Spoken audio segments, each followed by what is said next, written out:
ça sonne quelque chose de connu. Je crois qu'on est de retour pour une saison 3. C'est vrai? Ouais, puis je sais pas si vous avez remarqué là, mais cette nouvelle saison de la guerre des podcasts, messieurs, il y a quelque chose de nouveau. C'est-à-dire que on va nous voir sur les internets. Ouais, voilà. On avait dit de pas faire ça. Non, je viens juste de le faire. Voilà, il y a des gens qui peut-être vont nous regarder.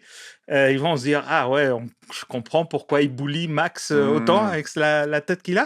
Wow. Mais Ça part fort. Hey, Mais- nouvelle saison, nouveau boulier. puis chose faite, parce qu'après je suis certain que je l'oubliais tout le temps, on a quelqu'un qui s'occupe de nous monter tout ça, de nous filmer, qu'on soit beau, que ça sonne bien, etc. Ça va être tough. C'est Oli, donc on va le remercier tout de suite parce que je suis sûr après qu'on va l'oublier dans les Merci, Oli. remerciements, mais peut-être on le remercie trop tôt parce qu'on n'a pas encore entendu le résultat de tout ce travail, mais on verra. Donc, Fait qu'on est rendu dans les grandes ligues. on est rendu chez les bigs, et puis, Wow.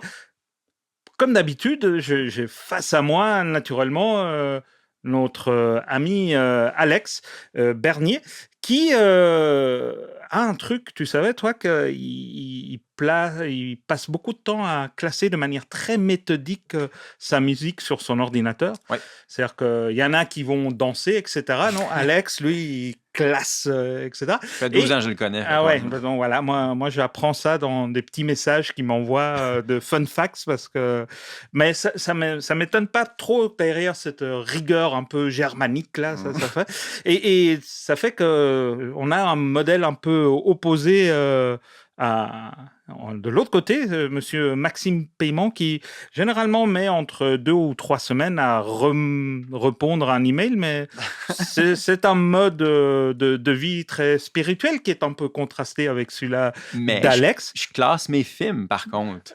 C'est vrai. Et si on regarde même ton Rigoureusement. Letterboxd, ils sont classés par des thèmes Complètement divers et variés. Très abstrait, Donc, d'ailleurs. messieurs, je suis extrêmement content de se retrouver autour de ces micros. Puis aujourd'hui, on va retourner en 1983 avec monsieur Richard Marquand à la caméra, certainement un peu un puppet de monsieur George Lucas himself, pour parler de Return of the Jedi. On continue donc notre marathon Star Wars. Voilà, c'est ça. Et on se rapproche peu à peu de l'épisode fatidique que notre ami Maxime attend avec énormément de plaisir. Ça commence à faire 5 ans, je l'attends, cet épisode-là. Ouais, donc là, on va... Si on suit notre tendance, ça va être juste dans 2 ans qu'on va le faire. Ouais, oui.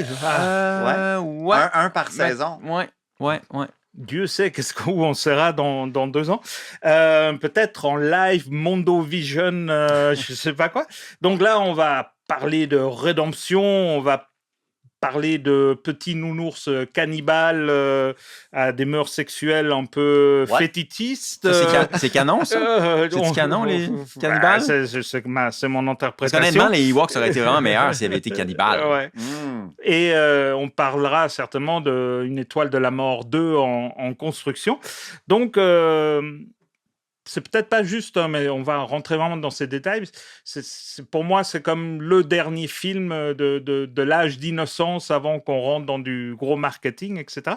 Donc, vous l'avez compris, on va parler du Return of the Jedi. Et pour cela, notre ami Alex a une excellente idée, je trouve, de top 3. On va élire notre top 3 de 3e meilleur film d'une trilogie ou d'une série. Est-ce que ça vous va, monsieur, comme Un plan? Très bon plan de match. OK. Donc, on va commencer avec notre question habituelle. Alex, Ouais. le Return of the Jedi, c'est quoi pour toi? Bon, là, moi, je suis comme un disque qui saute. Quand j'étais petit, T'avais pas de VHS. Non, j'avais peur des films. OK. Donc, quand mon frère m'a montré juste la face de Jabba the Hutt, quand il m'a montré les yeux rouges de l'empereur, j'ai dit « I'm out ». Je vais pas aller voir ce film-là. Fait que ça m'a pris vraiment beaucoup de temps à voir ce film-là. Je pense que je l'ai vu peut-être en 88. T'avais quel âge en 83? En 83, j'avais 5 ans. Ah oui, OK. et demi, OK. ouais. Dans ton cas, ouais. Donc, je l'ai vu quand j'avais peut-être 11 ans. OK. Et j'ai toujours vraiment... Tu sais, on dirait que les gens vont nommer A New Hope ou Empire Strikes Back comme leur numéro 1, mais jamais personne va nommer Return of the Jedi comme son film numéro 1 de la trilogie originale. Yet, tout le monde aime ce film-là.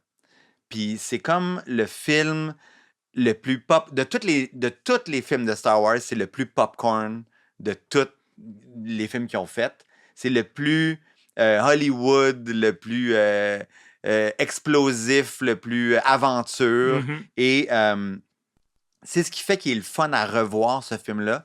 Et quand j'étais jeune, finalement, quand je l'ai vu, ben moi, j'avais trouvé ça écœurant. C'est la première fois, je pense, que je regardais une trilogie au complet et que je trouvais que la fin était... Tu sais, parce qu'une trilogie aussi, quand c'est supposé être une trilogie, la fin est supposée être la conclusion, évidemment. Ouais. Puis c'est vraiment une bonne conclusion. C'est vraiment une bonne conclusion. Fait que moi, c'est ça que ça m'a fait. Ça, c'est mes impressions de base sur le film. J'en ai long à dire sur d'autres choses, mais... Et toi, Max? C'est, tu sais, on build up depuis tellement d'années l'âge Jedi, mais moi, celui que j'avais le plus hâte de discuter, c'est celui-là pour une raison super précise. C'est à la base, j'ai envie de dire, de presque tout pour moi. C'est-à-dire que le premier film que j'ai vu au cinéma, le mieux que je puisse me souvenir, c'est Roxy Rookie en 82. Wow. Ou en 81. Puis après ça, j'ai vu Condorman parce qu'on est retourné dans la Wow. salle. Parce qu'à l'époque, dans les salles de quartier, ils jouaient un film. T'as Puis grandi dans quel pays? Montréal. Non, mais parce que je suis allé voir à Saint-Michel, dans un cinéma qui a disparu depuis probablement 40 quelques ans. Et tu restes dans la salle et après ça, tu allais voir le film suivant. Fait qu'on était resté dans la salle pour voir Condorman. Puis ça, ce sont les 2 premiers films que j'ai vus dans ma vie. Après ça, il y a eu E.T. Okay. Et après ça, il y a eu Return of the Jedi. Mais tout le long, c'était des films que je voyais, puis j'étais entertainé, comme quand tu places, mettons, si, mettons, on mettait Laurent devant Pat Laurent, Patrouille. c'est mon fils. Oui, Laurent, c'est ton 11 ans. fils de Ouais. 11 ans. Si on le mettait devant Pat Patrouille, il serait captivé. il y aurait un pas- super pas- bon pas- moment. Pas à 11 ans, t'es tout On mélangé. n'insulte pas là. nos fans, Non, là. c'est ça. Et pas tout de suite. Laurent, ses Il propos n'engagent Il que m'en Maxime. devait une. Il m'en devait une. Ok, c'est ça, Moi, je prends des notes depuis une couple de fois. Ouais. OK, mais c'est ça. Fait que, tout ça pour dire que j'étais entertainé parce que je voyais, Ouais. mais ça m'avait jamais, j'ai envie de dire, explosé le cerveau où soudainement, il y avait une porte des étoiles qui s'ouvrait devant moi. Et c'est là que je suis devenu, évidemment, un fan de Star Wars, un fan de cinéma. Et honnêtement, ce film-là m'a tellement marqué. Ben, je suis retourné le voir une deuxième fois. Et moi, j'avais aussi 5 ans et demi, somehow, j'avais les capacités de l'écouter. Ouais, bravo. Je vais juste laisser... Chacun sa nature. Je vais hein. te donner l'horaire Oui. des Dollarama, ils vendent les médailles. Merci. Puis, mais ce film-là, Return of the Jedi, cet univers-là, Luke habillé en noir, Luke avec un sabre vert, pour moi, c'est mon enfance. J'ai des odeurs qui me reviennent Ouais, de mon ça, je enfance comprends. Ouais, quand ouais. j'écoute ce film-là. Ouais, Il y a comprends, ouais, un seul Mais film il qui sent me le fait... popcorn, ce film-là. Ouais, ouais. Il sent... Ben oui, Peut-être, ouais, il sent le tapis de mon sous-sol de Saint-Bruno quand je jouais avec mes jouets sur le tapis. Ouais. C'est le film qui me ramène le plus dans mon enfance. Parce qu'après ça... Pareil, ouais, je suis d'accord. Puis ils vendaient aussi juste, je t'interromps, des paquets de gomme, Ouais. Tops, Ouais. avec Des cartes. des cartes Oui, du jeu, je les du avais. film, puis il y avait de la gomme, puis ça sent ça, ce film-là Oui. aussi. Puis pourtant, c'est la même crise de gomme qu'il y avait dans les cartes de baseball. Yet, je pense pas au baseball, je pense pas au hockey, je pense à la gomme de Star Wars. Ça m'a vraiment, vraiment marqué. Puis je suis arrivé à qui aujourd'hui, je pense, mon Star Wars préféré, qui est Empire Strikes Back. Je suis arrivé là beaucoup plus tard. Peut-être comme toi, Alex, là, adolescence ou début d'adolescence. Avant, j'écoutais New Hope, puis Return, puis New Hope, puis Return. Puis des fois, je pouvais être 2 ans skipper Empire, mais je revenais à Return systématiquement. Moi, je le pense qu'il est franchement... Puis tu sais, j'ai souvent le chapeau d'un petit critique amateur, là, mais je le considère réellement comme underrated. Pas juste, c'est mon film de mon enfance. Je pense qu'il est vraiment, vraiment bon à bien des égards. Oui, je suis pas d'accord avec ça. Moi, c'est comme enfant, c'est de loin mon film préféré, puis ça a été mon Star Wars préféré très longtemps C'est vrai? en tant qu'enfant. Ah oui, Pareillement pour toi. Ouais. parce que j'avais 11 ans, je suis un tout petit peu plus vieux que vous. Quand même. Vous aviez le même âge, dans le fond, quand vous l'avez vu. Mais donc, j'avais 11 ans et c'est la première fois de ma vie où je suis allé au cinéma sans mes parents. Ouais. Tout seul, ça a été... Ça, c'est un big step quand même. C'était E.T., mais là, je suis allé avec mes grands cousins qui avaient 15-16 ans et qui étaient comme pour moi comme Dieu sur terre, quoi, parce que C'était les cools. c'était cool. Ouais. Ils m'ont amené voir ça. Et voilà, ils m'ont acheté du popcorn. Mais juste pour ça aussi, Ouais. juste pour l'expérience Oui. d'y aller, ça ajoute Et dans ma énormément. tête, je me revois m'asseoir et voir tout ça.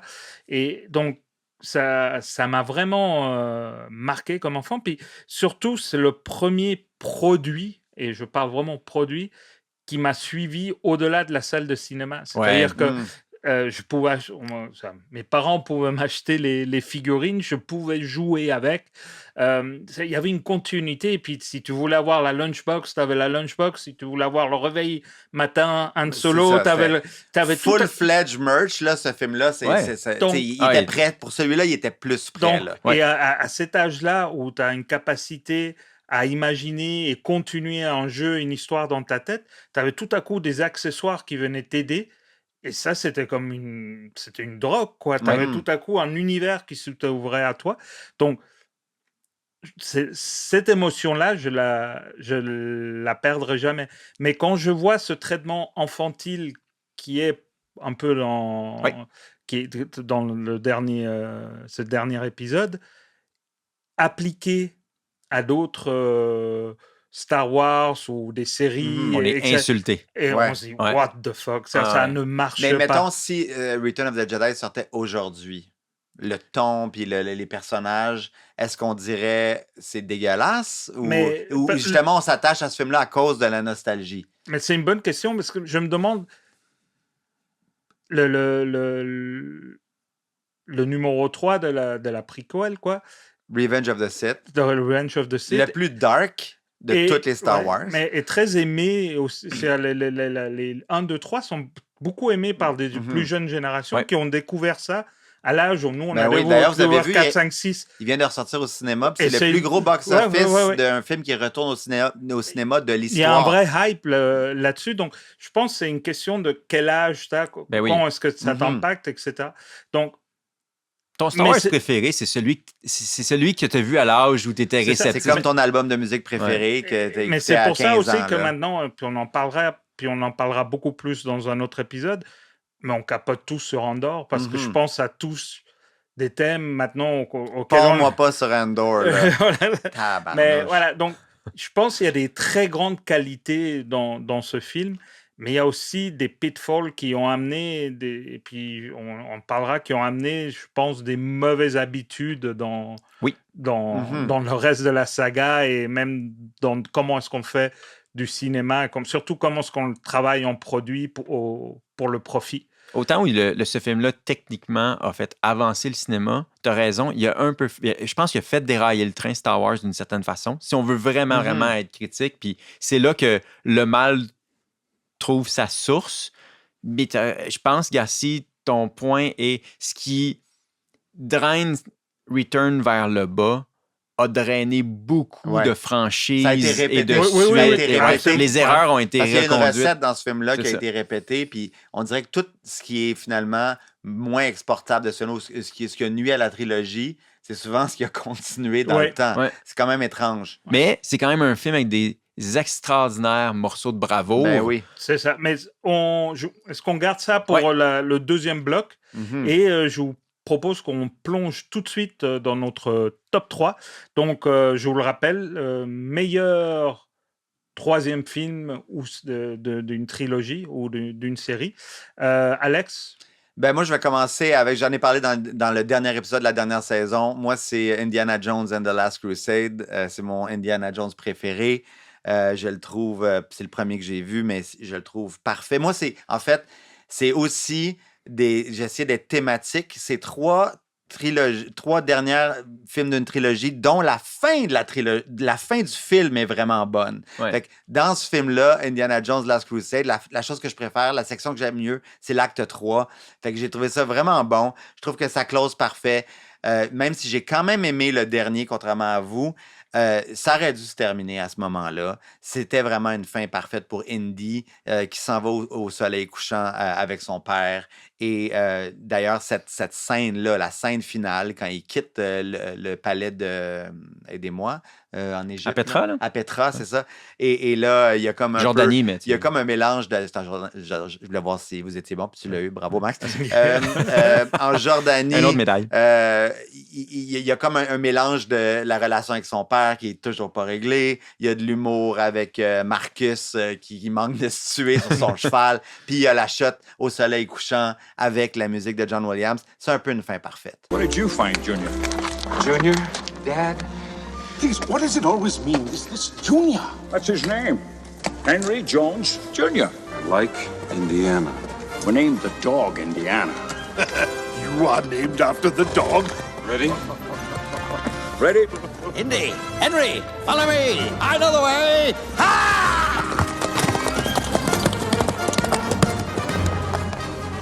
Got lost in his own museum, huh? Uh-huh. After you, Junior. C'est un peu parfait, là. Ouais, c'est pas mal. Et toi, Max?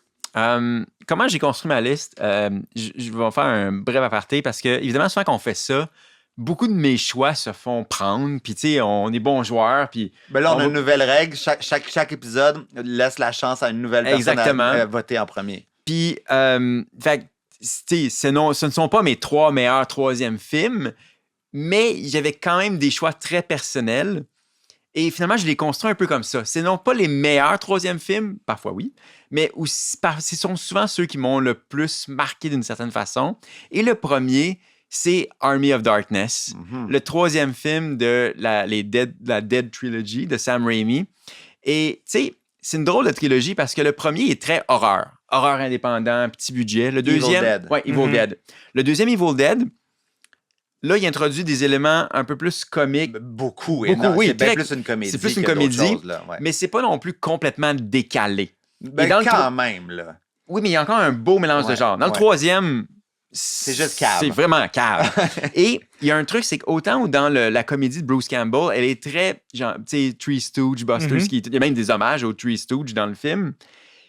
Mais le gag que j'ai choisi, il est vraiment bien écrit. Ça aurait pu être dans Naked Gun. C'est super révérencieux. Il doit prononcer une formule magique pour prendre le Necronomicon et il s'en souvient plus. When thou retrievest the book from its cradle, you must recite the words Klaatu Verata Nictu. Klaatu Verata Nicto, okay. Well, repeat them. Klaatu Verata Nicto. Again! I got it! I know your damn words, all right? The words. Right. Klaatu Verata Necktie. Nectar. Nickel. Definitely an N-word. Klaatu Verata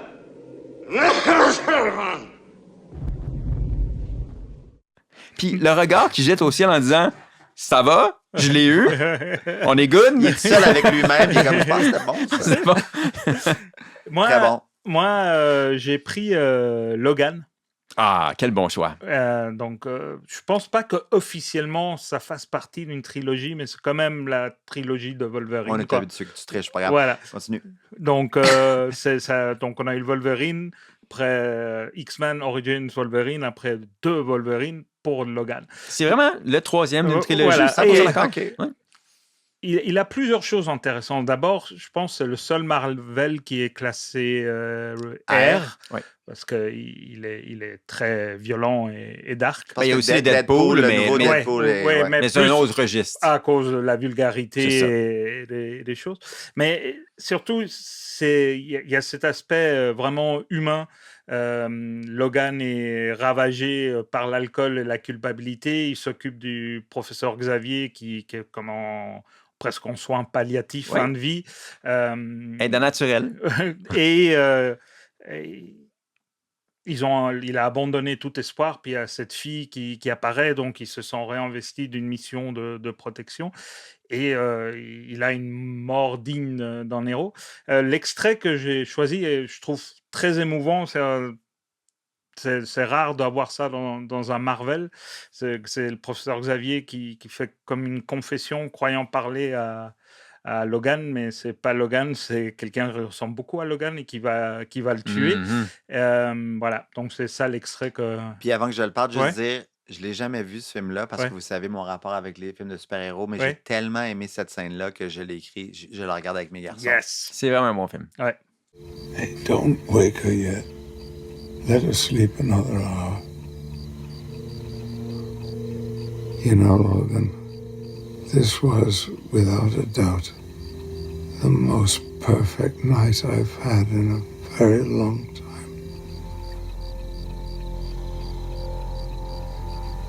But I don't deserve it, do I? I did something unspeakable. Ouais. C'est tellement intense. Ouais, non, mais c'est... Je comprenais pas ce que je regardais parce que je pensais que c'était un bon Wolverine. Mais Parce que, oui. mais là, je comprends qu'il y a deux. Oui, C'est ça. c'est ça. Voilà, donc, mais regarde-le parce Ouais. qu'il en vaut vraiment la peine. Dans notre deuxième bloc, parlons des choses qui nous tiennent souvent à cœur, qu'on définit souvent comme le craft. On parle pourquoi c'est un succès ou pas, c'est quoi l'héritage du Return of the Jedi. Donc, qui veut se lancer à la piscine? Tout le monde me regarde. Hein? Ouais. Ben, c'est difficile de parler de Return of the Jedi sans parler j'imagine, le premier acte. Mhm. Mhm. Le sauvetage de essentiellement toute la bunch, mais principalement Han Solo, au palais de Jabba. C'est tellement une bonne scène dans une tonalité qui, on dirait, qu'il n'appartient pas nécessairement au reste du film. Mhm. Il y a comme 3 films dans ce film-là. Chaque acte Mhm. a Ouais, un peu exact. sa tonalité Ouais. différente. Le premier, c'est parmi le meilleur Star Wars qui n'ont jamais été offert. Adventure. Complètement, mais aussi, tu sais, un peu plus, Dark Hero. Puis de voir Luke, la première fois que tu vois Luke, tu sais, habillé en noir, avec sa confiance, c'est plus un petit gars pleurnichard puis annoying du premier film. Il est vraiment badass. Il quand est rentre dans le badass. palais, ouais. C'est plus un apprenti. C'est là. plus un apprenti. Ouais. Et tu sais, quand il dit à Jabba, c'est ta dernière chance. Mhm. Mhm. Et après ça, la scène d'action, la scène d'action qui s'ensuit de ça, c'est extraordinaire. Puis pourtant, il n'est pas non plus... tu sais, quand il tombe dans l'antre du rancor, il est terrorisé. Fait que c'est pas non plus comme... C'est pas James Bond qui a toujours réponse à tout. Il y a encore un côté où il fait face à des situations que j'ai jamais vécues, puis tout ça, mais toute cette séquence-là est tellement écœurante. C'est un masterpiece. Puis chaque scène...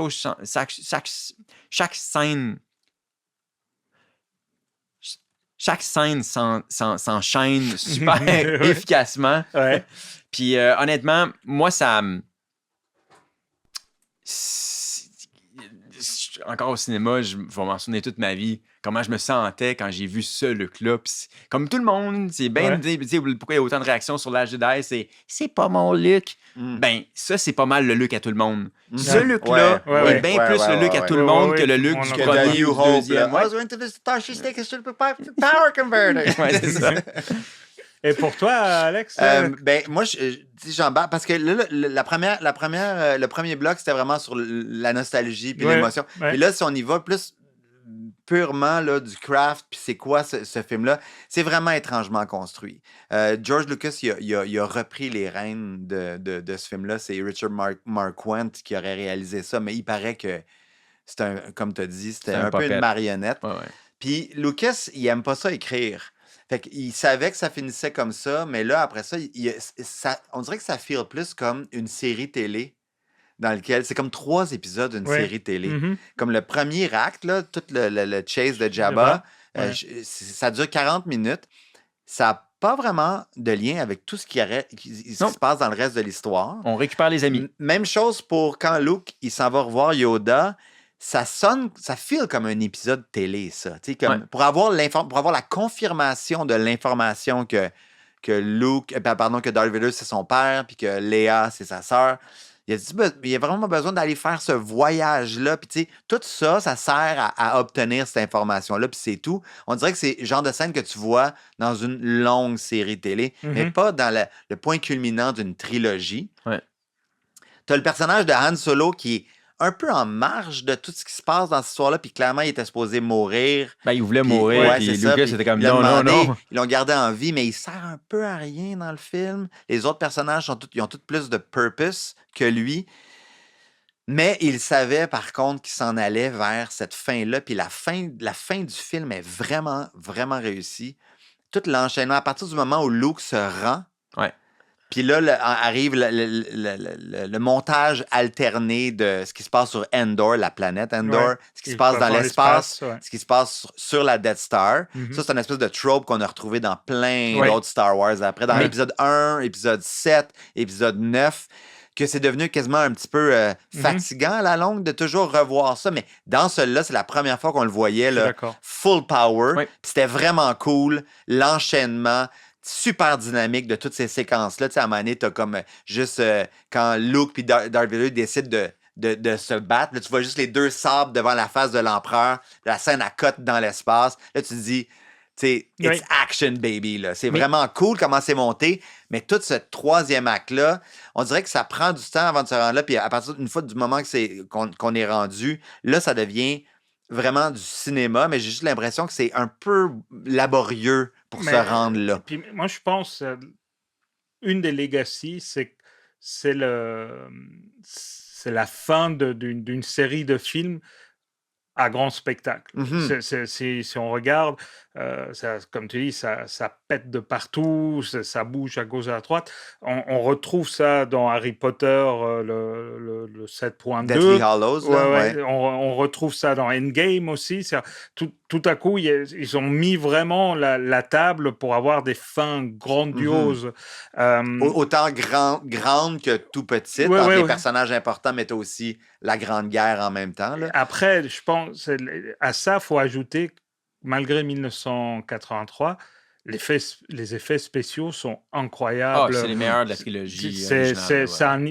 Ouais. il deliver vraiment pour que tu puisses justement voir ces scènes dans l'espace. L'étoile de la mort, tu y crois beaucoup plus Mhm. que quand tu revois la première version. Il y a plus de vaisseaux dans l'espace. Mais oui, il y a des Aujourd'hui, vrais- c'est facile, on Ouais, programme, puis Ah, il non, y non, a des là, polygones qui bougent à l'écran, mais à l'époque, c'est bien des petites maquettes de plastique qui doivent Ouais. être filmées. Ouais, de la façon- séquence, it's a trap! Ça, c'est Ouais, malade. ouais, là. oui. Ça pète, là. Ouais. Non, non, c'est... et c'est pour ça que je suis un peu...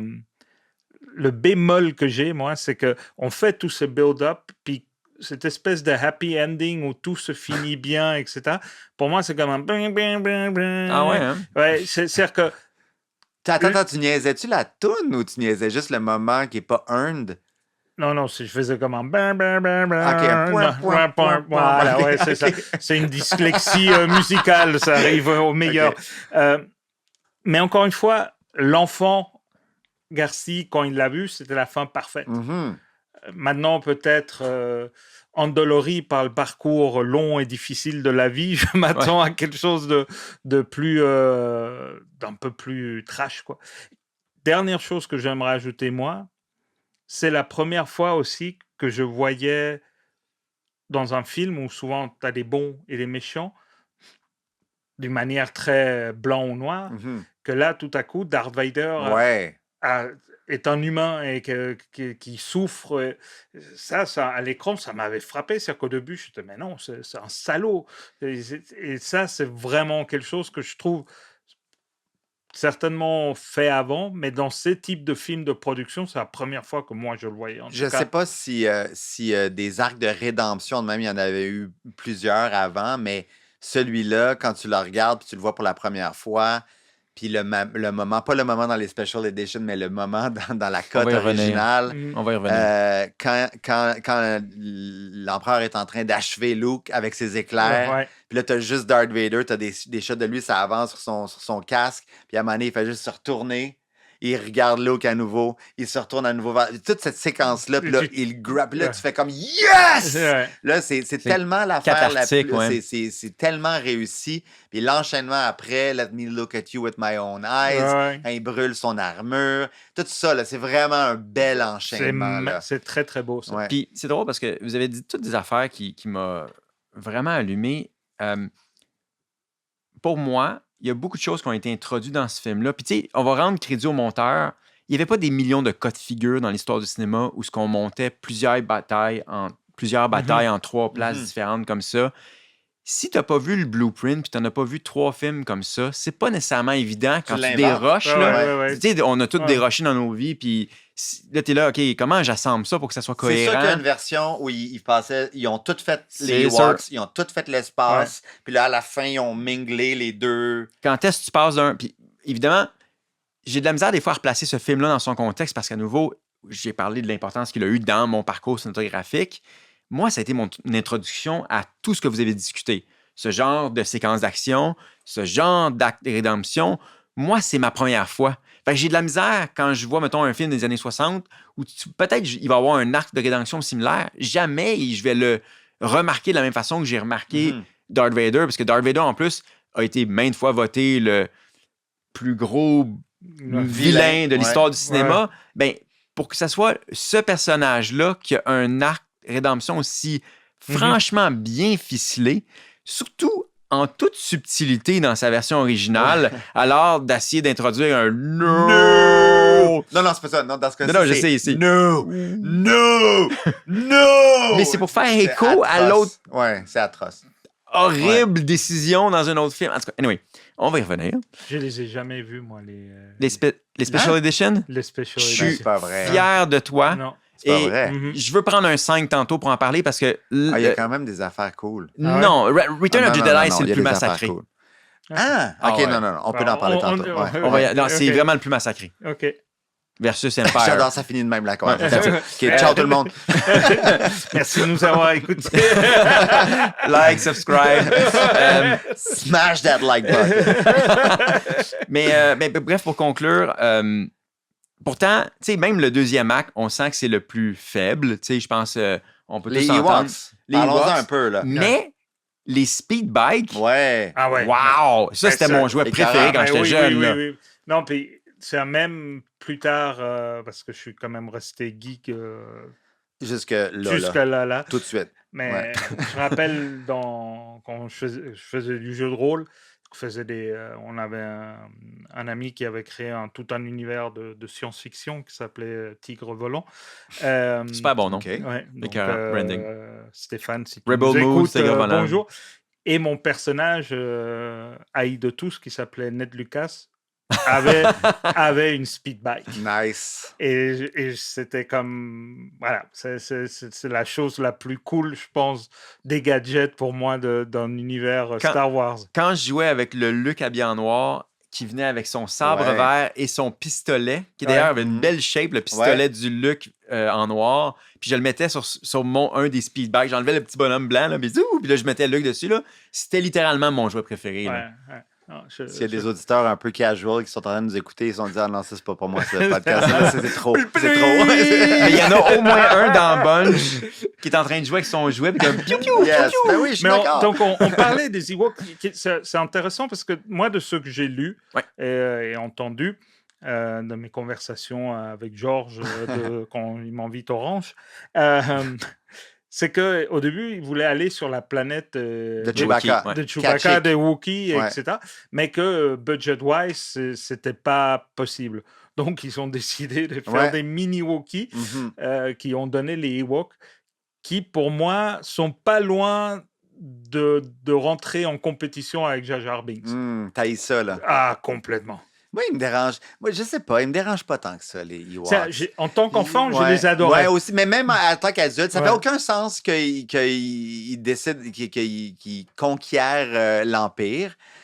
Mais je sais pas. Il y a tellement eu de hate sur les Ewoks. Moi, je trouve correct. Alors, j'ai vraiment envie de participer à ça parce que Ouais. je suis d'accord avec toi. Le plus gros problème des Ewoks, je pense pas que c'est l'idée, mais l'exécution. Ouais. C'est-à-dire que, conceptuellement, Tu trouves goofy un peu. Non, mais non, conceptuellement, d'avoir une tribu, je vais dire, autochtone, qui renverse l'Empire. D'ailleurs, c'est les Ewoks qui ont fait le plus de dommages à la réputation de l'Empire. Là. Mais l'idée était bonne. Et pour moi, la bonne exécution de tout ça, c'est, je vais dire, lancez-moi des tomates si vous voulez, là, mais les Na'vi dans Avatar ont une forme de violence sauvage où tu te dis, you know what, je serais quand même pas mal terrorisé par ces bêtes sauvages qui peuvent vraiment me massacrer. Le problème, dans son exécution, parce que ce sont des petites boules de poils qui sont vraiment proches des Jawa aussi, là, si on s'entend, là, il est en train de pas jouer ses best hits. Là. L'arc, je la vois, la flèche. Je le sais qu'elle peut rien faire. Ouais, c'est ça. Mais ça, je suis d'accord avec. Une armure.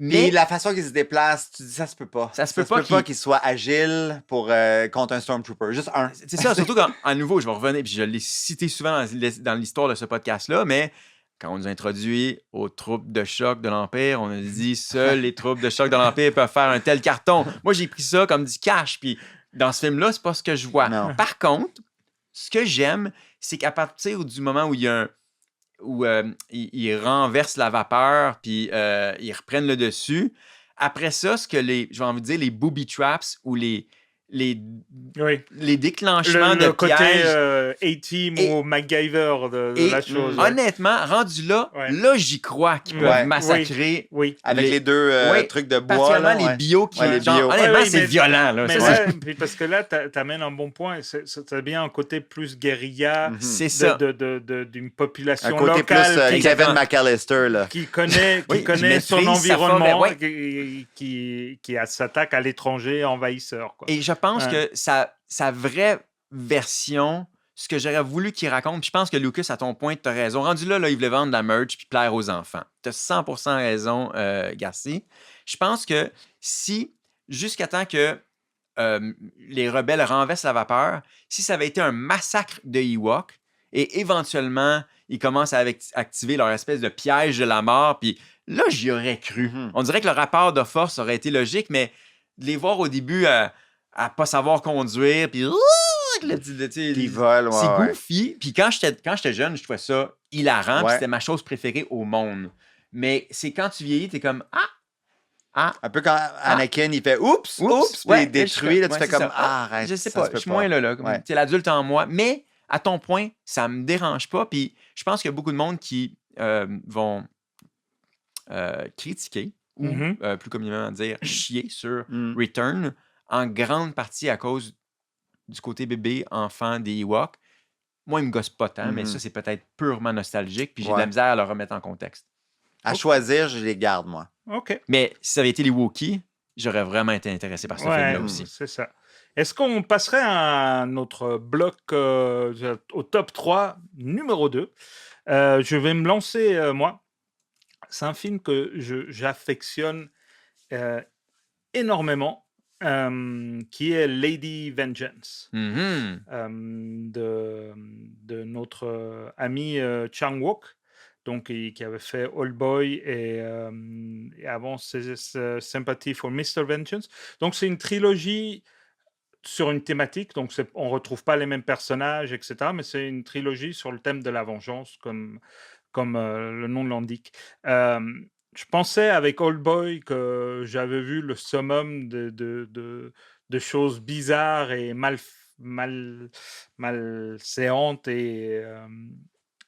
mais avec un craft incroyable. Je commençais à me connaître pour paraître bien hype et intéressant. J'aime beaucoup le cinéma coréen, parce que ça fait bien de le dire. Non, mais sérieusement, ça sonne mais bien. La tendance, la tendance t'a rattrapé, Garcia. Ouais, c'est plus in, là.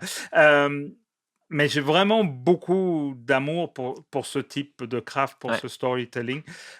C'est un film qui raconte l'histoire de Geum-ja, qui est une femme qui est accusée injustement de meurtre d'enfants. Elle passe 13 ans en prison, et pendant ces 13 ans, elle planifie vraiment sa vengeance. Il y a un traitement, il y a deux versions. Il y a une version qui est sortie au cinéma, puis il y a la version du directeur. Au fur et à mesure que le film avance, le film blanchit. et il devient de plus en plus Mm. blanc OK. parce que il a voulu symboliser Au niveau de la colo, là. alors, au niveau de Ouais. la colo, ça Ok. devient presque comme délavé, c'est de plus en plus blanc. Fait comme le personnage qui se consomme de l'intérieur, c'est-à-dire que elle brûle de sa vengeance, qui est un thème récurrent. L'extrait que je vous ai choisi, c'est quand ils ont enfin. Le plan, en fait, est de faire tuer le vrai tueur qui s'appelle Mr. Bake par les parents. Donc, elle rassemble tous les parents, etc. Mais elle fantasme que c'est elle-même qui le tue. Donc là, on n'entend pas. C'est un rêve, donc. Non, c'est pas un rêve, c'est comme C'est un c'est fantasme. une hallucination fantasme pendant un court temps.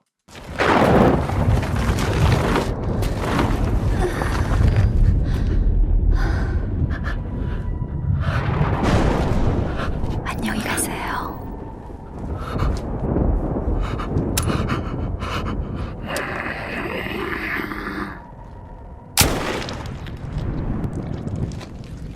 Et voilà. Il lui dit au revoir et en fait, ils l'ont habillé comme un chien. Comme un chien, Et il ouais. est dans un sort de costume de chien.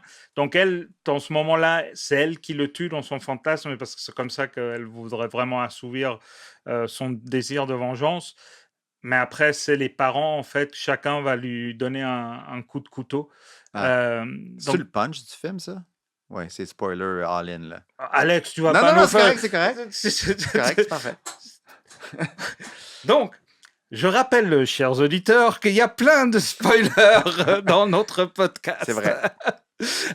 Toi, Max, c'est quoi... non, Alex, pardon, c'est quoi ton deuxième? Donc, moi, quand on a fait Empire Strikes Back, c'était le meilleur deuxième film, là, je veux dire le meilleur troisième film. J'avais choisi Toy Story 2. Mhm. Le meilleur troisième film, j'ai choisi Toy Story 3. Je suis vraiment pas original, mais je m'en fous. T'es Je conséquent. trouve que c'est une trilogie parfaite. Mhm. Je pense qu'il que y a le quatre films, 2 hein. et le 3 sont meilleurs que le 1. Puis le 3, il finit merveilleusement bien. Mhm. Il y a la scène finale où Andy donne ses jouets à la petite Bonnie, qui est vraiment, vraiment touchante. Mais l'extrait que j'ai choisi, moi, Oh, ouais, je c'est te vois venir. l'extrait de l'incinérateur. Mhm. Quand j'étais allé au cinéma, j'ai vu cette scène-là. Tous les jouets, c'est Lotso qui leur tend un piège, le méchant teddy bear. Et Mal il les aimé. envoie, mal aimé, il les envoie à l'incinérateur. Et là, ils réalisent qu'ils descendent vers le feu puis ils n'ont plus de chance. Puis là, ils décident de se prendre par la main Mm. puis d'accepter leur sort qui est de mourir. Quand j'étais au cinéma, je me suis dit, ils vont-tu le faire pour de vrai? Puis pendant un instant, je pensais que oui. J'étais un peu cave de penser que Disney aurait laissé ce merch aller là de même. Mais c'est tellement touchant, cette séquence-là. J'avais vraiment, vraiment les larmes aux Ils voulaient yeux. vendre du plastique fondu. C'est en ça, merch. exact. Mais c'est vraiment une énorme séquence. Mhm. What do we do?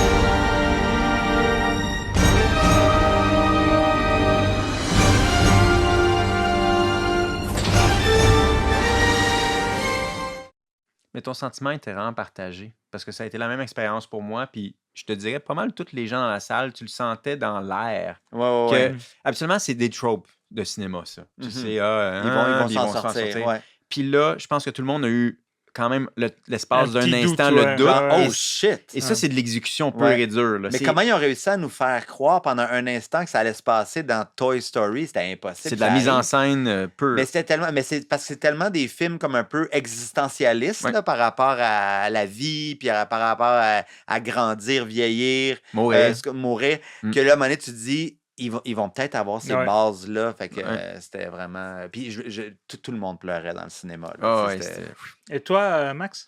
Alors, pour mon choix numéro 2, j'ai pris un film quand même assez obscur. Il rigole d'avance. Une trilogie pas très, très connue. Alors, le film s'intitule en français Le Retour du Jedi. Wow, Ah, je l'ai pas vu. OK. Ah, il faudrait qu'on en parle Oui, une fois. je un moment pense. donné, Ok. ouais, Ouais. c'est super bon. Ok.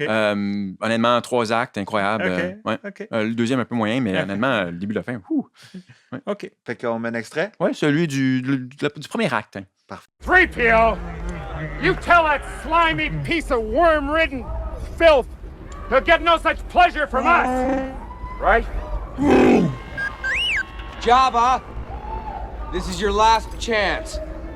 Free us or die.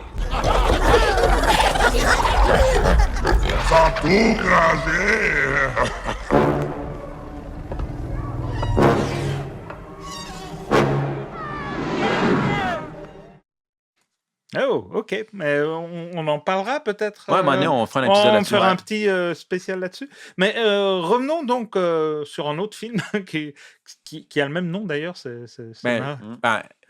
en anglais et en français, c'est très similaire en Ah tout cas. ouais, ok. Hey, on est drôles, les gars, là. Ouais. On revient en forme pour cette saison 3, là. C'est Les malade. ratings sont faits. Wouh! Des nouveaux gags.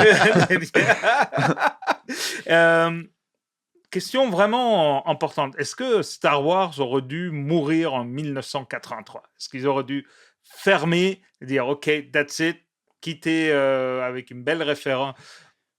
Chapeau, merci monsieur, passons à autre chose. Oui et non. Oh, OK, vas-y. Ouais. Oui, parce que c'était vraiment une bonne conclusion. Ouais. Honnêtement, je pense qu'ils avaient tout dit sur les Skywalkers, si vraiment tu veux mon avis. Il n'y avait pas besoin d'en dire plus, ni avant ni après. Mhm. Mais si je ne suis pas pour avoir Andor et par extension Rogue One, selon moi, ça aurait été une perte. Il est là mon statement. Ben, je suis à la même place que toi, mais moi, j'avais envie que Star Wars continue. J'étais très excité dans les années 90 qu'il allait Ah oui. avoir des nouveaux films. Puis j'ai été bien plus souvent déçu que heureux de ce que j'ai vu. Mais on va faire un épisode sur Andor. J'ai pas le choix de le dire. Sachant que ça se peut, qu'il y a des gens qui sont capables de faire cette qualité-là, ben moi, je veux que Star Wars continue. Si, Oui. C'est tant qu'il y a de la qualité. C'est juste qu'il y a tellement eu de ratés que j'ai l'impression que ça aurait été une belle fin de finir à Return of the Jedi. S'il n'y avait jamais eu rien eu, ça serait vraiment mythique là, aujourd'hui, Star Wars. Là, t'sais. Puis ils essaieraient d'en faire des nouveaux, mais s'ils disaient non, comme Back to the Future, ils ont essayé, à un moment donné, on en fait d'autres, puis Robert Zemeckis, Bob Gale, ils ont toujours dit non, on ne fera pas de suite. Je pense que c'est le bon choix. Mhm. Même si moi, secrètement, j'étais un peu Ouais, con, ouais, puis j'ai ouais. dit, ça pourrait être le fun Ah ouais, d'avoir, ouais, tu sais, Legacy Character, Michael J. Fox, il revient dans une scène pour dire une affaire avec Doc, mais c'est des jeunes, puis c'est le fils, puis toutes les affaires que tu vois dans toutes maintenant. Ghostbusters. puis Tout ça. Mais Star Wars, c'est plus riche que ça, je crois. Puis la démonstration qu'on a eue dans Rogue One, qui continue d'être tellement un objet d'amour de la part des fans depuis qu'il est sorti. Il fait juste grandir en popularité, ce film-là. Puis j'ai l'impression que la série Andor, les 2 premières séries de Mandalorian quand même, La Jedi. tu viens de tuer le mood, là. J'ai juste l'impression que il y a encore quelque chose de bon à faire avec ça, mais en même temps, il y a plein de gens qui n'aiment pas ça, Andor. Non. Fait que c'est tough à gager. mais Puis là, en- on veut pas Ouais, brûler notre sujet, Andor. Mais non, mais c'est quand même des points importants, je pense. Il y a une... Il y a vraiment un avant et après où je pense c'est la business et d'imprimer de l'argent facilement qui a pris le dessus. La grande différence que je vois chez Andor, et peut-être avec les premiers Mandalorian, parce qu'après ça part aussi un peu en couille, c'est qu'il y a une vraie volonté de crafter quelque chose bien fait. Mhm. Qui vient du cœur aussi. Qui est fait par des artisans qui pensent d'abord au craft dans un univers Star Wars, mais qui ne sont pas en train de penser à la mascotte, à la legacy de je sais pas qui dans tel BD a fait je sais pas quoi. Ouais. Faut juste se dire, ça va-tu être cool d'avoir un monstre qui attaque un gars avec un lightsaber, puis là, tu te dis finalement, c'est un peu rien. Les personnages sont construits et puis on va pas s'étendre, non, mais on retrouve il y a de l'humour, on retrouve des codes Star Wars très forts. on répond à des questions qui, moi, m'intéressent, c'est-à-dire qu'on passe à un côté très politique, etc. Si on regarde, par exemple, des traitements beaucoup plus enfantins qui ont été faits dans Skeleton Crew, Mhm. au début, j'ai vraiment été dedans. J'ai vraiment aimé, puis je Ça trouvais s'est dégonflé un ça peu. s'est un Ouais. peu dégonflé, mais c'est OK. Quand ils font un traitement sciemment pour très enfantin, ça marche. Après, pour moi, Obi-Wan, je pense, c'est une des. Book of Boba Et Fett. Boba Fett, n'en parlons plus. Si je peux m'en passer, je m'en passe. Mhm. J'ai beaucoup aimé les dessins animés. Mhm. Je trouve qu'il y a vraiment du très très bon au niveau du craft, au niveau du storytelling. Il y a certains jeux vidéo que j'aime beaucoup. Ce que je commence à avoir de plus en plus de peine avec, c'est de la grosse fanbase Mm. qu'on dirait qu'ils sont Ouais. plus royalistes que Ouais. le roi Ouais, non, t'as raison. et dès que c'est une femme au lieu Ouais, d'un ben ça, homme, ouais. mais ça prend des proportions que je me dis, hey, je ne veux pas être identifié. Mais là, il y a des acteurs qui ils refusent. Je sais pas si vous avez vu Ouais. ça. Ouais, là, il y a ouais. des grands acteurs qui ont été proposés des gros rôles dans le prochain film de Star Wars qui Ouais. s'appelle Starfighter. Ouais, ils veulent pas. Ils ont dit non. Non, Je ouais. comprends. Genre Ouais. Mickey Madison, Ouais, ouais. Jesse Plemons, ils ont dit non, je veux pas jouer dans Star Wars, moi. Mais il y a un truc qui. Tu sais, je pense que tu sais, je suis assez on the record que j'aime pas vraiment la trilogie qui n'existe pas, qui est les prequels. Mhm. Mais à la limite, si je décide que les prequels sont pas pour moi, fine. Puis Mhm. je peux. Tu sais, je les ai vus une fois, puis après ça, à part que Ouais. pour en rire, je les ai revus d'autres fois, notamment pour ce projet-là, notre podcast. Mais je peux très bien faire abstraction. Mon plus gros problème, c'est revisiter ce qui était nos classiques et de non seulement changer des choses, mais rarement pour le mieux. Mhm. Moi, je pense sincèrement qu'il y a à peu près aucune scène dans les Special Edition qui améliore le film. L'âge Jedi, lapsus. Return of the Jedi, chaque fois, ça massacre la scène en question. Ouais. Et moi, le fait de ne pas me rendre accessible, les films que j'ai vus quand j'étais jeune, ça me frustre bien plus qu'ils continuent l'histoire puis que c'est pas bon. Mm. Si je décide de ne pas écouter ce qui sort, fine. Peux-tu me donner Ouais. accès? Parce que là, ça donne que Ouais. moi, j'ai encore les DVD originaux que les versions originales. Puis Ouais. tant mieux, je peux y retourner en DVD. tu sais, c'est Ou pas Han que- Solo tire en premier. Exactement, ou Ouais. Han Solo tire en poignée, ou le sarlac, Ouais. c'est un weird pit dans le sable et non pas un petit bec de canard qui fait comme... comme encore avec des petits sons cons, tu sais, qui ont commencé à faire leur apparition dans Star Wars tout le temps, systématiquement. Ben, pour moi, là où j'aurais voulu que ça s'arrête, c'est une fois que les films sont sortis, qu'on arrête d'y retoucher. Ils étaient parfaits Ouais, comme ouais. ils étaient. Parfait. Mais monsieur, on va arrêter de parler Star Wars, je pense, pour aujourd'hui.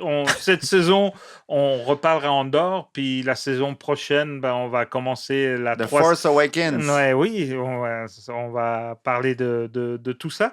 Donc, terminons là avec nos top 1 de nos meilleurs troisième films d'une trilogie ou d'une série. Avec Max, qu'est-ce que tu as choisi? Alors, je pense... c'est une trilogie que j'affectionne particulièrement, là, vraiment particulièrement. Là. Autant que Star Wars, Lord of the Rings ou même la trilogie originale d'Indiana Jones. C'est le troisième film de la trilogie de Bourne. Parce que dans ma tête, oui, il y en a juste 3 puis il n'y en a pas 4. Mm-hmm. Ni 5. Et c'est Bourne Ultimatum. J'adore ce film-là. À bien des égards, je pense que c'est un chef-d'œuvre de film d'action. Je pense qu'il y a des scènes là-dedans qui sont La première, parmi les incroyable, meilleures scènes d'action que j'ai jamais vues de ma vie. Et celle que j'ai choisie, vous allez la découvrir. Why are you helping me? It was difficult for me with you. You really don't remember anything? No. Alors, pourquoi j'ai pris cette scène-là? C'est que c'est un film bourré de morceaux de bravoure, de scènes d'action. Honnêtement, ça n'arrête jamais, ce film-là. C'est une poursuite. Yet, j'ai pris un tout petit dialogue et que j'aime tellement ce dialogue-là parce que comment sais, on fait du rétrofitage, là, comment construire un backstory là où il n'y en avait pas. Et ils n'ont jamais, dans les 2 premiers films, où ce que Nikki Parsons, qui est jouée par Julia Stiles, est dans les 2 films d'avant, et ils n'ont jamais fait référence qu'il aurait pu avoir un passé autre que d'avoir travaillé dans le même bureau de Paris. Et pourtant, par une ligne de dialogue bien placée, ça t'ouvre... On dirait que ça t'ouvre l'imaginaire. Ils build the backstory. Ils build the backstory, puis j'ai pas besoin de plus que ça. Montre-moi pas leur histoire avant. Montre-moi pas de flashback. Je trouve que Tu l'imagines. Tu l'imagines, et pour moi, C'est bon, c'est de l'écriture en économie, et pour moi, c'est une pure leçon en scénarisation. Comment en évoquer beaucoup en écrivant très peu. C'est encore Gilroy, là? Ou... Celui-là a été commencé par Gilroy et a été Paul Greengrass. En fait, le scénario a été commencé par Tony Gilroy et il a été complété par Paul Greengrass et Matt Damon qui ont changé des affaires sur le set. OK. C'est moi qui me lance. Alors, c'est moi qui ai choisi en dernier. J'étais tellement étonné que personne ne l'ait nommé que j'étais super content de l'avoir. Donc, pour moi, c'est tout simplement un des meilleurs films de tous les temps. De tous les temps, tout court, et de loin le meilleur western de tous les temps. C'est The Good, The Bad and The Ugly. C'est mon 7e meilleur film de tous les temps. Fait que oui, je suis assez d'accord. Donc de Sergio Leone avec naturellement une musique incroyable de Ennio Morricone. Que dire, c'est dans la trilogie du dollar, c'est la meilleure. Oui. Puis j'ai choisi un extrait où il y a 0 C'est dialogue, juste la musique. mais rien qu'avec la musique, on comprend toute la tension. C'est quand il découvre enfin le fameux cimetière où est censé être le trésor, et il se rend compte qu'il n'y a pas une croix, il y en a beaucoup. Et c'est un instant dramatique. Il a l'air de virer fou, là. Ouais. Puis la musique d'Ennio l'accompagne complètement fait que là-dedans. cette pièce-là s'appelle Ecstasy of Gold. Ouais. Puis Metallica commence toutes ses shows en mettant cette tune-là depuis à peu près 20 ans. Ah ouais? Puis moi, quand j'étais allé à Monument Valley avec mes enfants il y a 2 étés, en se rendant, qu'on a vu les premières montagnes, on a parti cette tune-là. Puis c'est comme un moment gravé dans nos esprits pour toujours, parce que c'est comme la définition la plus pure du western.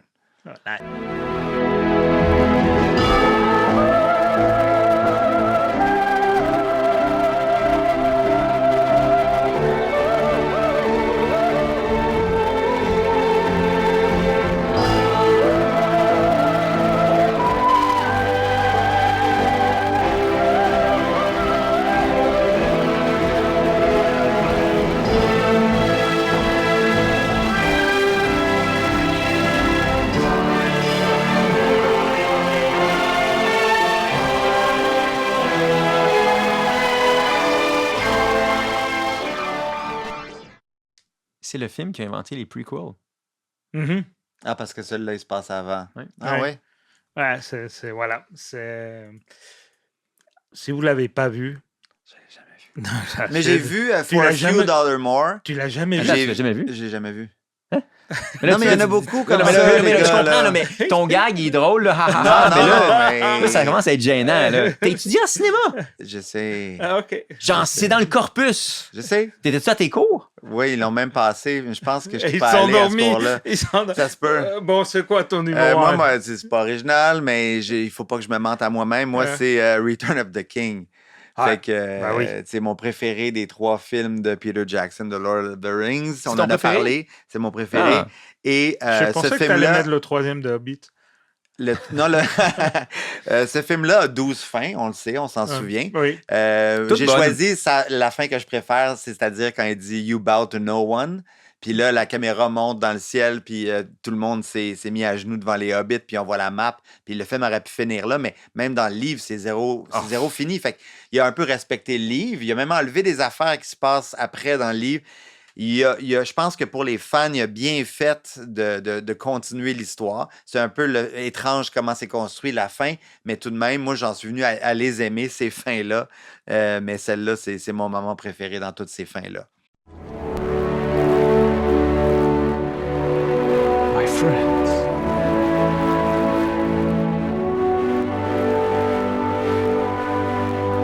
You bow to no one.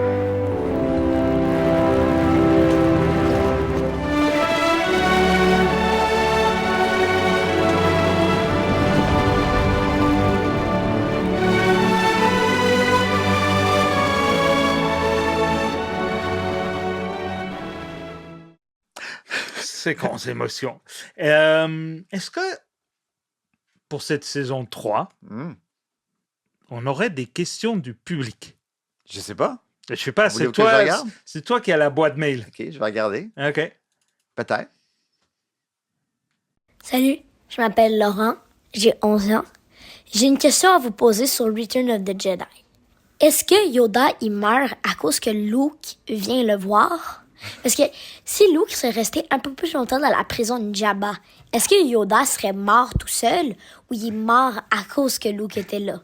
Est-ce qu'il décide de mourir? Aussi, quand Yoda dit à Luke que Léa c'est sa sœur, There is another Skywalker.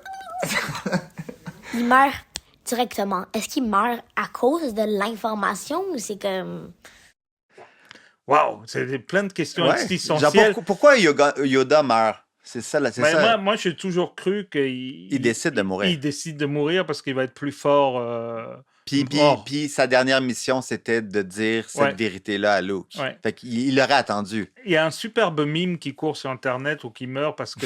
Il y a trop de questions. Il y a trop de questions. Parenthood, là, genre, c'est quoi avoir un enfant? C'est au bout de tellement de questions de Luke, Yoda, il meurt. Tu sais. Ouais. Est-ce qu'on a des autres questions? Ouais, il y en a une autre qui vient d'arriver. Ah, OK, c'est fou. Bonjour, je m'appelle Sacha Bernier, j'ai 14 ans. Il y avait beaucoup de monde qui n'était pas content des changements qui avaient été faits dans les Special Editions. Mais moi, il y en a vraiment un que je trouve que c'est genre le meilleur changement ever, là. À la fin d'épisode 6 qu'on connaît maintenant, ça finit avec un des plus beaux thèmes de John Williams.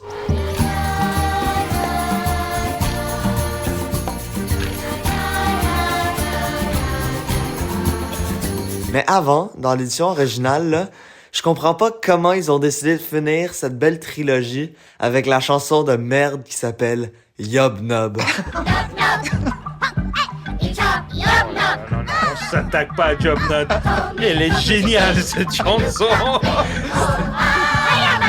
C'est atroce. Non! Attends, Non. c'est dégueulasse, là. Non! Mais non, Yob Nob. Tu sais, tu peux pas finir Star Wars avec Mais Yob Nob. Oui. Ah non, je suis pas d'accord. Alors, non seulement je vais te backer, Merci. Non, mais les j'ai envie de gars, dire faut que je m'en aille. Yob là. Nob, la fin, juste avant que ça coupe au crédit, c'est C'est legit bon. C'est Mais mieux ouais. que God. cette marde-là reprise, Ah, ouais. massacrée. Faudrait qu'on Des demande à massacres notre my boy. auditoire de juger de ça. Ouais, on verra.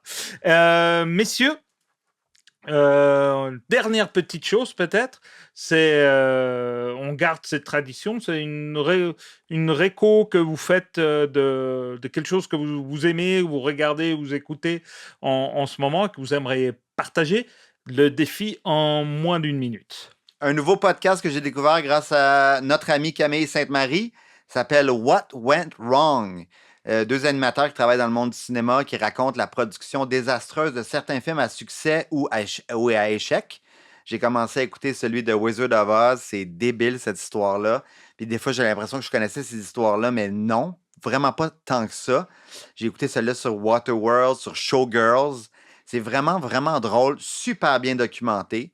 Puis c'est malade à quel point ces films-là ont été des shit shows. Fait que vraiment, je le recommande. What Went Wrong. OK. Et toi, Max? Une série que je regarde à temps perdu en ce moment qui s'appelle Light and Magic sur Disney+, qui est sur, en fait, l'origine de... Industrial Light and Magic. Yeah, Industrial Light and Que la Magic. saison 2 vient de Ouais. sortir, Et c'est ça? et c'est ça. Et là, je me retrouve en ce moment à regarder ça puis soupirer beaucoup parce que j'aime pas vraiment le produit final qu'ils ont produit durant ces moments-là de leur histoire. Mais par contre, ça m'a rappelé à quel point j'aimais beaucoup la saison 1 qui touche notamment les trois premiers Jurassic Park. films. Ouais. Jurassic Park. Ah oui, Oui. ben, qui se rendent jusqu'à Jurassic Park, mais Tu m'as regardé comme oui, si tu parce voulais me que- tuer. Non, mais dans le sens que... C'est de la merde! Je quand même bien fait. Parce que je pensais vraiment que tu allais dire genre Return of the Jedi, vu que c'était sur le Ah, sujet. ok, ok, ok. Mais non, tu as 100% raison. Je pense que mon amour pour le travail des Industrial Light and Magic Ok. est directement lié à Et ça, mon c'est amour sur pour les Disney, films. j'imagine. C'est sur Disney+. OK. Et moi, si je vous dis une série de gangsters avec Pierce Brosnan, Tom Hardy et Helen Mirren. Produit par Guy Ritchie, il en a même réalisé 2 épisodes. Le showrunner est Ronan Bennett qui a fait l'excellent Top Boy sur Netflix. Et ça raconte la guerre de 2 familles mafieuses à Londres, où Tom Hardy joue comme le fixeur, l'homme à tout faire d'une de ces 2 familles. C'est très bien écrit. Helen Mirren est, avec tout le respect, la plus grande bitch ever, là où j'en suis rendu pour le moment. Elle joue extrêmement bien. Pierce Brosnan en irlandais mafieux est très bon, et puis Tom Hardy est vraiment excellent. T'as-tu nommé la série? Non, je suis allé la nommer maintenant. Pardon, je voulais voir si j'attendais. j'allais voir si si ça vous prenait. Ça s'appelle Mobland et c'est sur Paramount. OK. Je vous la recommande. Parfait. Sur ça, monsieur, nous avons survécu au premier épisode de la saison 3. Filmé par des caméras, avec à la régie Monsieur Oli, qu'on remercie. Donc, Maxime, merci beaucoup. Merci, les boys. Monsieur Alex, merci. Merci à toi. Moi-même, Garci, je me remercie moi-même. Merci, de temps en temps, ça fait du bien. Et on vous revient bientôt avec un nouvel épisode de la guerre des podcasts. Sur ça, bonne continuation de journée, de soirée ou whatever.